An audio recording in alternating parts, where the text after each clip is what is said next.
Big news, phasereditor v5 is almost here. The dev team just dropped a detailed article, so let's break down the most important updates and what they mean for your projects. First up, we have Phaser 4. With Phaser 4 right around the corner, phasereditor has been updated to support this new library version. So with Phaser 4, there are a few breaking changes. However, the team focused on trying to maintain as much backwards compatibility with Phaser 3 to Phaser 4, so that way you can easily transition to the newest version.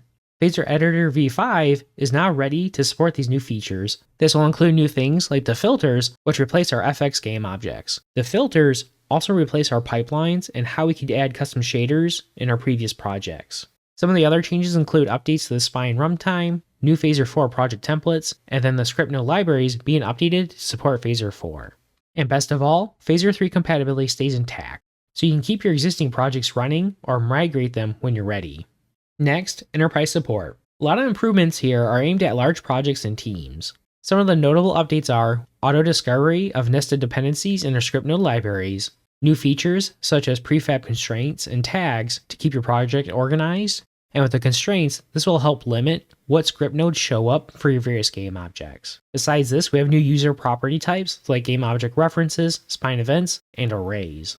There's some new customization settings for class modifiers, your scene thumbnails, the spine libraries, and then finally we have quality life upgrades like tooltips and viewers, copy and pasting objects between projects, and faster filtering in the outline view. This should make big projects smoother and faster to manage.